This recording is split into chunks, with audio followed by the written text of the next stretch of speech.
savez pas où se trouve exactement. D'autres questions? Bien.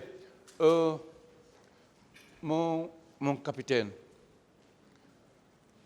vous aviez un gouverneur de la ville de Conakry à l'époque. Vous aviez un directeur national de la police. N'est-ce pas? Oui. Et tout ceci, vous rendez compte régulièrement de ce qui s'est passé en ville, non? Vous dites? Tout ceci, vous rendez régulièrement compte de ce qui s'est passé à Conakry, n'est-ce pas? Le gouverneur est... Et vous rendez compte régulièrement de ce qui s'est passé. Oui, posez la question. Voilà. C'est pour savoir s'ils ne sont pas allés vous informer de l'existence d'une 50aine de corps dans un camion au camp Samori. Maître, Oui. en toute sincérité, personne n'est venu au camp Alpha à l'époque me parler d'un problème de corps si ce n'est pas le compte rendu du ministre de la Santé que j'ai eu en main. Très bien. OK. Au moment où ce ministre de la Santé vous rendait compte, est-ce qu'il n'y avait pas à côté de lui le ministre de la Justice? Bon, ça fait un peu longtemps, mais je sais quand même que à l'époque, et je me rappelle un peu, quand je parlais, il y avait certains ministres, des gens qui étaient quand même assis, mais je ne sais exactement lesquelles personnes. Je ne peux plus dire exactement c'était tel ministre, tel ministre. D'accord. D'accord. Donc, par rapport à l'inhumation, à l'ensevelissement de ces corps, vous n'en saviez rien, absolument rien. On ne vous a pas fait un compte rendu. Absolument rien, maître. D'accord. Je vous remercie, Monsieur le Président. J'ai fini avec Monsieur Moussa Dadis Camara, mon capitaine Moussa Dadis Camara. Merci. Merci, maître. Continuez, maître. Merci, Monsieur le Président. J'aurais d'énormes difficultés à prendre la parole à la suite de mon confrère qui vient d'être apprécié par Monsieur le Président Dadis. Mais je vais aussi m'efforcer. Monsieur le Président, merci de m'avoir donné la parole. J'ai quelques questions à poser à Monsieur le capitaine Dadis Camara. Mon capitaine, pouvez-vous me dire quel était le rôle de votre aide de camp? Le rôle, les prérogatives de votre aide de camp. Bon, le rôle de mon aide de camp, c'était mon homme à tout faire. Hein? C'était mon homme à tout faire, la planification, les hommes, la sortie, mon homme à tout faire. D'accord. C'était votre homme à tout faire. Et quel était le rôle d'un commandant de régiment? Bon, je ne voudrais pas parler de ça. Je ne voudrais pas parler de ça. C'est secret défense. Parfait. Parfait, oui. Je vous le concède. Mais c'était important de connaître le rôle de commandant de régiment parce que ce commandant de régiment a dû jouer un rôle important dans les événements du 28 septembre.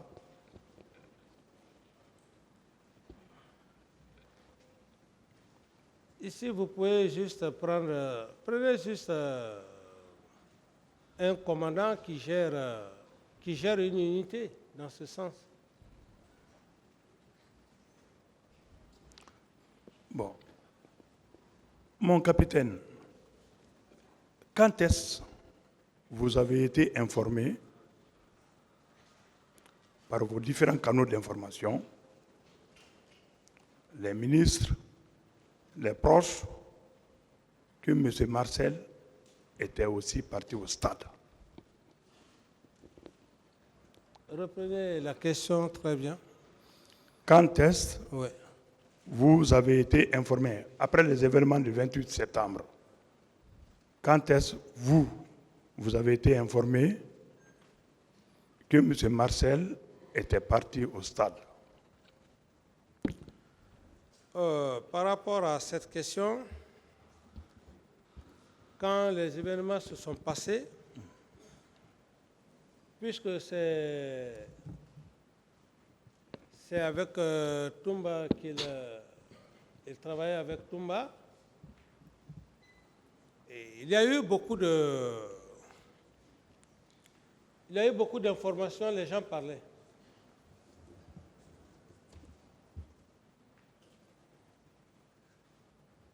Non. Ma question Oui. est de savoir à quel moment vous avez été informé que M. Marcel aussi était parti au stade le jour des événements du 28 septembre. Non, à ce niveau-là, c'est le cas de Toumba, qu'on m'a dit, nommément qu'il est parti au stade. Et là, j'étais vraiment furieux.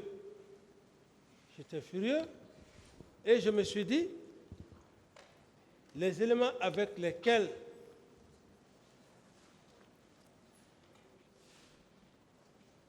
il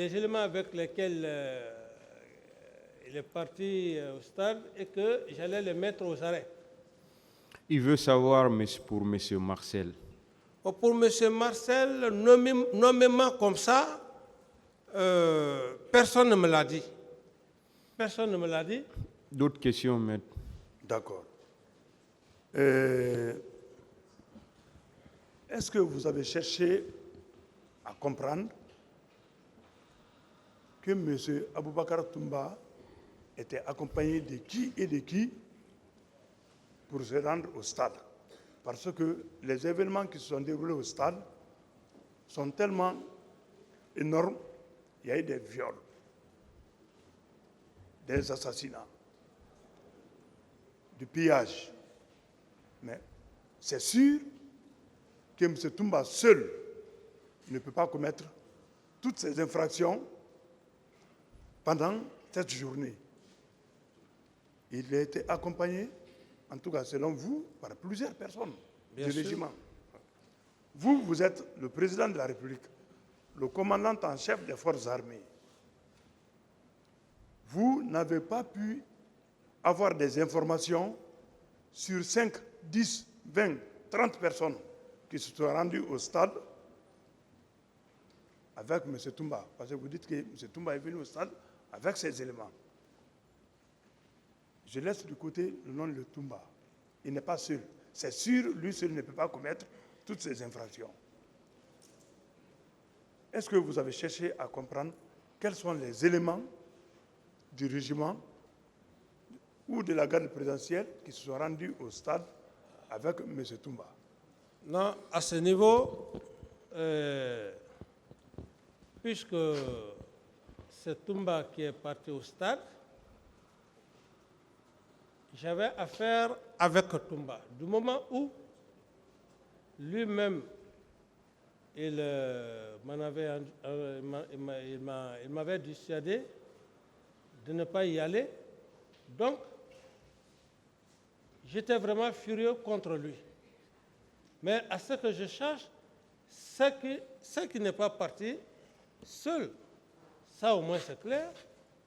Et si vous posez la question, c'est lui seul qui sait quels sont les éléments avec lesquels il est parti. Selon vous, ce qui s'est passé au stade, est-ce que 10 personnes, 20 personnes peuvent commettre toutes ces infractions au stade? Non, ce qui s'est passé au stade, on ne peut pas donner un nombre on ne peut pas estimer un nombre. Mais ce qui reste clair, c'est qu'il y a eu vraiment des cas de mort. Alors, et dans cette situation,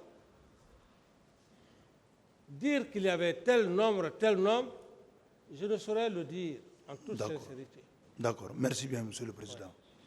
Et, Monsieur le Président d'Alice, Vous avez dit ici que M. Aboubakar Sidiki Toumba était très armé. Vous dites? Qu'il était très armé. Oui.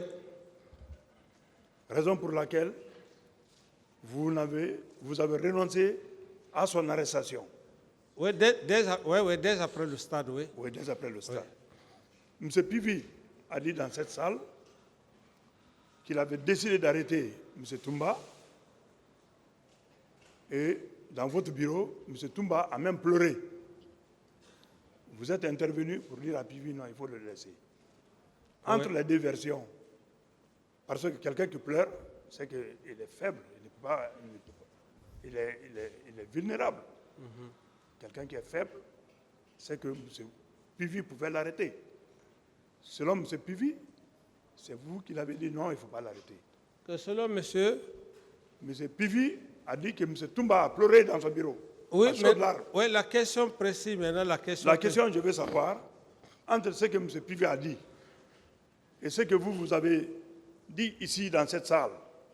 En disant quoi? Vous avez dit que vous ne pouvez pas arrêter M. Toumba, qu'il était très armé.